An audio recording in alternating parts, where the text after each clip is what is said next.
Assalamualaikum warahmatullahi wabarakatuh. Selamat siang. Kali ini kita akan meneruskan ya materi untuk mata kuliah pembangunan pertanian dengan topik arah pembangunan ekonomi dalam sektor pertanian.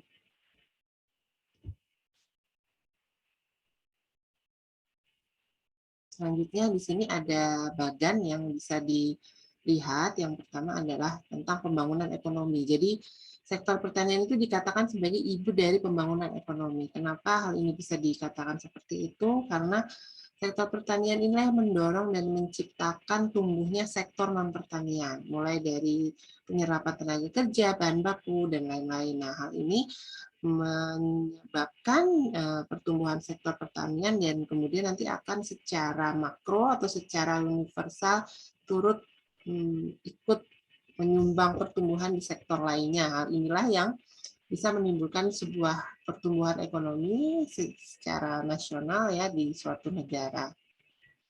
Kemudian di sini ada bagan ya, diagram untuk tenaga kerja pertanian. Kita lihat dari sisi tenaga kerja pertanian yang beralih ke sektor pertanian dalam bentuk persentase. Di sini ada 4 negara. Yang pertama Indonesia, Malaysia, Thailand, dan Korea Selatan. Nah, kita bisa lihat bahwa Indonesia itu tenaga kerja yang di sektor pertanian itu hanya sedikit ya dari total jumlah angkatan kerja. Sini malah yang lebih banyak itu Korea Selatan, Malaysia, dan Thailand. Negara Indonesia ini tanda tanya ini, kenapa kok negara agraris tapi tenaga kerja yang minat di sektor pertanian itu sedikit dibanding dengan negara-negara tetangga ya sama Asia. Kemudian ini adalah pengalaman negara lain dalam pembangunan pertanian. Yang pertama, pembangunan pertanian dan pembangunan pedesaan dalam satu koordinasi.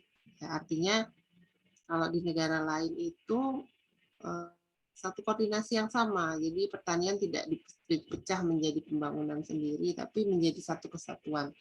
Kemudian pembangunan pertanian meliputi aspek penyediaan sarana produksi, usaha tani, agroindustri, pemasaran dalam suatu manajemen. Jadi dalam suatu manajemen yang utuh ya, tidak terpisah-pisah, tidak sendiri-sendiri seperti itu. Nah, yang ketiga adanya asosiasi petani berdasarkan komoditas.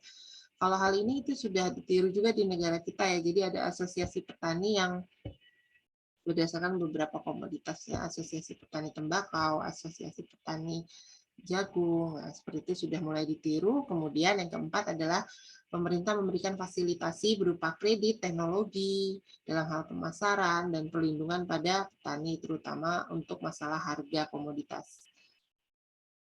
Kemudian ada pengalaman negara lain ini apa dalam transformasi sektor pertanian ke non pertanian. Jadi sekarang sudah eranya lebih ke industrialisasi ya, jadi lebih ke masalah teknologi ya. Kemudian yang apa saja pengalaman? Yang pertama fokus pembangunan pada pedesaan subdistrik atau kecamatan. Jadi sudah di tingkat kecamatan ini sudah difokuskan. Kemudian yang kedua pembangunan non pertanian yang dikembangkan berbasis sumber daya lokal atau agroindustri. Jadi ini harus sudah memang pengalaman negara lain seperti itu ya. Jadi memang sudah ke skup industrialisasi pertanian. Kemudian yang ketiga adalah bersifat padat tenaga kerja. Kemudian yang keempat memprioritaskan skala usaha kecil. Yang kelima industri skala besar bermitra dengan industri skala UMKM. Jadi ada kemitraan dengan skala UMKM. Terus yang keenam integrasi vertikal pada perusahaan besar dilarang. Dan yang ketujuh adanya inkubator bisnis. Nah ini bisa kita pelajari kenapa kok sektor pertanian ini bisa beralih ke non pertanian. Kalau di negara lain pengalamannya 7 pengalaman seperti ini yang bisa kita pelajari. Jadi mulai dari inkubator bisnis, ada prioritas skala industri kecil, skala usaha kecil ya, terus industri skala besar, mitranya dengan UMKM. Sekarang sudah mulai digalakkan juga ya dengan metode apa namanya UMKM, itu salah satu sektor yang masih eksis, masih bertahan di tengah pandemi COVID itu skala UMKM ya. Terus yang selanjutnya ada pengalaman tenaga kerja di Indonesia. Kalau ini tenaga kerja di Indonesia itu dari angkatan kerja, penyerapan tenaga kerja sektor non pertanian itu rendah. Kemudian ada penyerapan sektor pertanian, ada istilah kegiatan urbanisasi, perpindahan dari desa ke kota, dan migrasi ke wilayah lain. Nah, ini menyebabkan produktivitas tenaga kerja sektor pertanian rendah, juga menyebabkan adanya nanti kalau produktivitasnya rendah, adanya pengangguran, dan pasti akan menyebabkan kemiskinan. Nah, inilah namanya bagaimana serapan tenaga kerja khususnya di sektor pertanian di Indonesia. Kemudian untuk kasus di Indonesia ini akibat lambatnya transformasi sektor pertanian, apa saja kasusnya? Yang pertama, luas pemilikan lahan menjadi semakin kecil, pertanian tetap menjadi tumpuan penyerapan tenaga kerja, sehingga kalau tenaga kerja di sektor pertanian itu cenderung untuk pengangguran tersembunyi atau terselubung itu terjadi karena bekerja belum sesuai standar yang diterapkan oleh Departemen Tenaga Kerja, masih di bawah 8 jam sehari. Lahan tadi ya pasti semakin kecil karena alih fungsi ya, pergeseran lahan pertanian diupayakan menjadi pabrik, industri, ya, atau perumahan, dan lain sebagainya. Kemudian kemiskinan pasti terjadi di sektor pertanian. Kemudian upahnya ini kita juga perlu mendapat perhatian, upahnya sangat rendah ya sektor pertanian. Makanya kita untuk komoditas pangan juga terutama dari sisi petani itu hanya sebagai penerima harga atau price taker, dia tidak punya posisi tawar yang cukup baik dengan pasar. Kalau polanya seperti itu ya, ini dari zaman dulu polanya seperti itu, petani tengkulak lah yang mempermainkan harga ya. Jadi petani hanya mendapat harga yang rendah, terutama pada musim panen raya ya. Kemudian selanjutnya pemilikan lahan pertanian ini kalau di Indonesia ya, petani kepemilikannya masih skala luasannya kecil ya, masih kurang dari setengah hektar, itu hampir 54%, dan selebihnya itu lebih dari yang besar ya, luas lahan yang besar itu hanya 46%. Jadi bisa kita lihat sini kan berarti petani kita belum mampu untuk mandiri memiliki lahan-lahan pertanian sendiri, hanya mampu sewa atau petani penyakar. Kemudian next, penggunaan tenaga kerja dalam persentase ini dari sisi pertanian ini masih cukup tinggi ya, tapi sektornya upahnya itu rendah dengan jumlah jam kerja yang juga rendah ya. Kemudian di sini ada tenaga kerja pertanian, ada untuk komoditas pangan itu masih memegang persentase yang besar sebesar 75%. Sementara tenaga kerja non pangan ini sebesar 25%. Artinya apa? Artinya di sini komoditas pangan itu masih menjadi sektor yang unggul ya di sektor pertanian.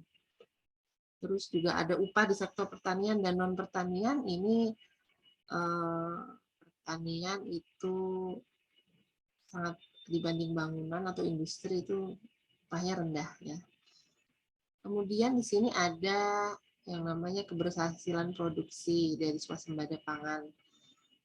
Kita bisa lihat dari data tahun 2015 tentang produksi untuk komoditas padi ya.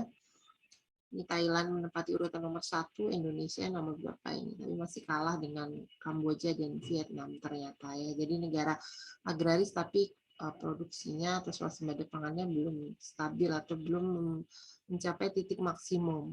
Nah, itulah PR-nya bersama kenapa Indonesia dengan lahan pertanian luas sekarang kok produksi untuk swasembada khusus komoditas pangan itu kalah dengan negara-negara yang bukan negaranya belum seperti Indonesia ya, yang masih sektor pertaniannya masih relatif sempit misalnya, tapi kenapa dia bisa swasembada pangan. Kemudian cadangan pangan untuk ketahanan pangan ini ada food security ratio dari beras tahun 2015, Indonesia itu sangat kritis karena kurang dari 20% cadangan pangan ya, kritis, makanya kita harus impor ya, ada kebijakan impor.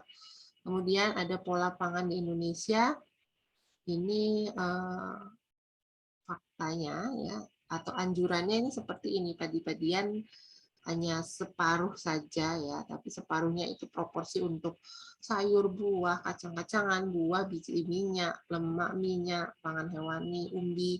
Tapi kenyataannya ternyata 75% itu masih fokus ke padi saja pangannya, ke beras, ya, ke nasi. Jadi lebih banyak nasi dari komponen-komponen pangan yang lain. Padahal anjurannya kan tidak seperti itu ya. Kemudian ada fokusnya apa perhatian dalam pembangunan pertanian mendatang. Yang pertama, masa depan petani. Jadi masa depan petani itu harus menjadi fokus bagaimana petani bisa menjadi penentu harga yang baik bagi komoditas yang dihasilkan. Untuk kesejahteraan petani yang lebih baik. Ya.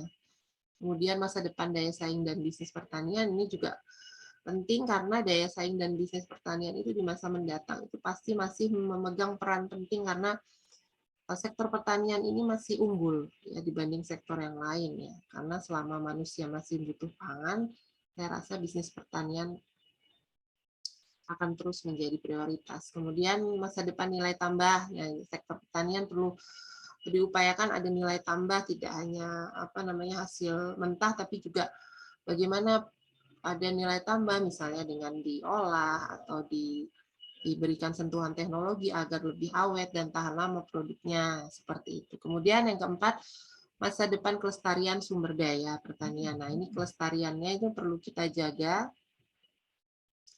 Kemudian juga masa depan ketahanan pangan ya. Jadi ketahanan pangan Indonesia itu harus betul-betul menjadi prioritas ya. Next, untuk pembangunan pertanian di Indonesia yang nanti bisa dibaca apakah bagan ini berdasarkan komoditas unggulan ya, ada syarat keharusan, ada pembangunan pedesaan, ada pembangunan pertanian berkelanjutan, bagaimana regulasi pemerintah sampai penyediaan lembaga pendukung dan pengendalian sumber daya alam. Jadi lebih circle-nya tidak terputus, jadi ada pelestarian lingkungan juga di dalamnya. Di samping juga ada bisnis agroindustri, bisnis usaha tani, bisnis input produksi. Kemudian yang perlu mendapat perhatian lagi adalah Kementan itu seharusnya mengurusi usaha tani, mestinya juga menjadi lembaga yang pertama mengurusi pembangunan pertanian secara utuh. Utuh itu artinya saprodinya diperhatikan, usaha tani. Dari sisi bisnis, pengelolaan bisnis, dan dari skup industri juga diperhatikan serta mengurusi nasib petani melalui transformasi sektor pertanian ke non-pertanian melalui konsep pembangunan pedesaan. Dan yang terakhir ini adalah membangun petani melalui bisnis pertanian modern ya. Karena membangun petani itu sebenarnya adalah petani ini mampu ditingkatkan kesejahteraannya dalam arti luas. Artinya partisipasi petani mampu untuk meningkatkan keadaan sosial ekonomi petani dengan peningkatan akses terhadap teknologi, modal, dan pasar. Kemudian untuk bisnis sendiri, ada suatu sistem agribisnis yang mulai dari on-farm sampai off-farm, artinya input produksinya, hasilnya, diversifikasi usahanya, serta bisnis hasil olahannya yang mampu akses ke pasar yang lebih luas. Kemudian modern, apa modern itu ada teknologi. Kalau kaitannya modern pasti ada sentuhan teknologi yang spesifik, mampu berdaya saing di pasar yang dicirikan pada pengembangan sumber daya yang mempunyai keunggulan komparatif dan berkualitas tinggi. Kemudian lestari, jadi adanya sumber daya yang optimal dan tetap memperhatikan aspek kelestarian sumber daya pertanian, kelestarian lingkungan. Sumber daya alam juga diperhatikan. Adanya limbah pertanian itu juga bisa diolah sedemikian rupa sehingga tidak mencemari lingkungan, malah bisa digunakan untuk menjadi misalnya pupuk organik atau pestisida nabati. Nah, kemudian yang terakhir adalah terpadu dengan pembangunan wilayah. Jadi harus didukung oleh pembangunan wilayah, baik pembangunan infrastruktur maupun pembangunan berbasis industrialisasi pedesaan. Baik, mungkin ini sudah sampai di akhir slide. Nanti kita bisa diskusikan lagi ya untuk topik tentang arah pembangunan ekonomi sektor pertanian. Ada diskusi, silahkan di LMS, dan kemudian nanti kita bisa tanya jawab di sana terkait topik pembangunan pertanian part 2. Sekian yang bisa saya sampaikan. Kalau ada kekurangan saya mohon maaf. Saya akhiri. Wassalamualaikum warahmatullahi wabarakatuh.